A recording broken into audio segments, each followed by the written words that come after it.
और ज्यादा बहुत कटा हुआ। ये कैसे हुआ है? वही पत्थर लोग मार पड़ गया। कौन मरा है? ये लोग का अंदर का लोग सब। ये पटना के राजीव नगर थाना क्षेत्र का नेपाली नगर इलाका है।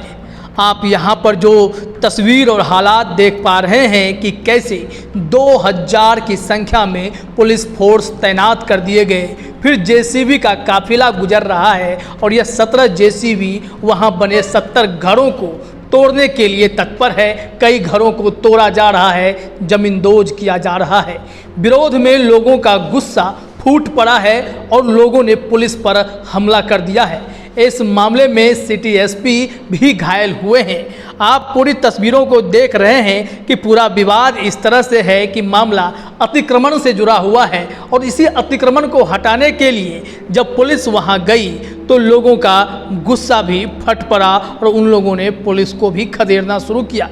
वर्तमान में स्थिति तो पूरी कंट्रोल में बताई जा रही है। इलाका पुलिस छावनी में बदल दिया गया है, लेकिन पूरे इलाके में तनाव बना हुआ है।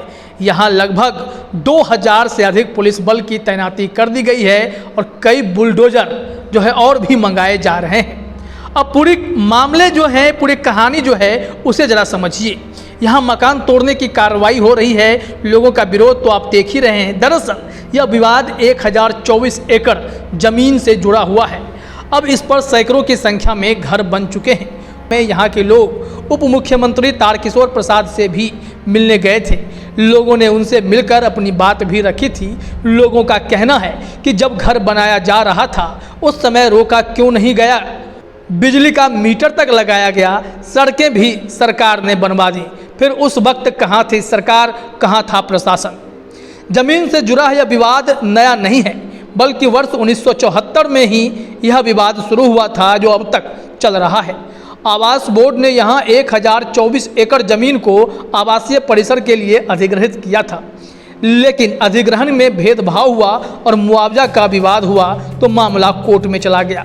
इस मामले में कोर्ट ने किसानों को सूद सहित मुआवजा देने का निर्देश दिया है।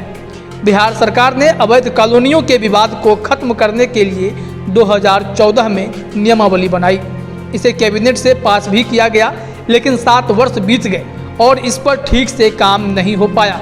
यहाँ घर बनाकर रह रहे 22,500 लोगों ने इसमें कोई दिलचस्पी नहीं दिखाई। लोग ना तो अपना घर छोड़ने को तैयार हैं और ना ही सरकार द्वारा तैयार नियमावली के अनुसार सेटलमेंट को तैयार हैं। नतीजा विवाद बना हुआ है। दूसरी तरफ घर बनाने पर रोक के बावजूद घर धराधर बनाए जा रहे हैं। इस इलाके में जमीन की खरीद बिक्री भी जारी है। रोक के बावजूद घर कैसे बनाए जा रहे हैं यह सवाल है। नियमावली में है कि आवास बोर्ड को आशियाना दीघा रोड के पश्चिम में 400 एकड़ जमीन को खाली कराकर संबंधित लोगों को मुआवजा दिया जाना है। साथ ही नियमावली में यह भी है कि पूरब के इलाकों में बने मकानों से बंदोबस्ती शुल्क लेकर नियमित करना है। जानकारी है कि अब तक केवल 93 लोगों ने ही अपने घरों को नियमित कराने और 339 लोगों ने मुआवजा के लिए आवेदन दिया है।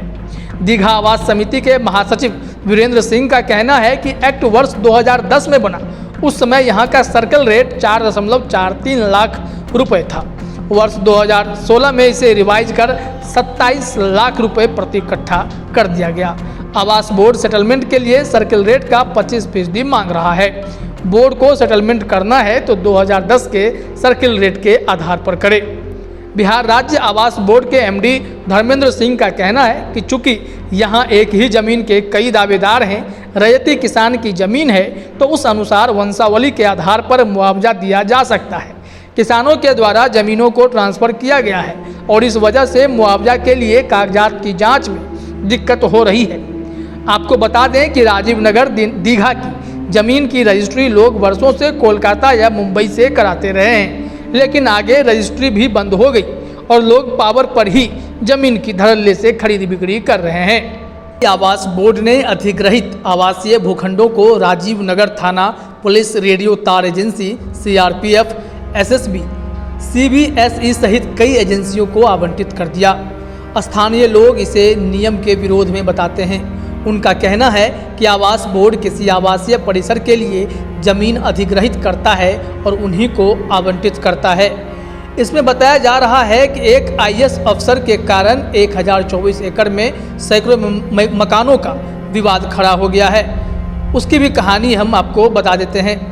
कहा जा रहा है कि मामला आईएएस अधिकारी आरएस पांडे की जमीन को लेकर था। आवास बोर्ड ने 1024 एकड़ में से 4 एकड़ जमीन मुक्त कर दिया था, जो बीच परिसर में पड़ता था। इसी को दीघा के किसानों ने सुप्रीम कोर्ट में चुनौती दी थी।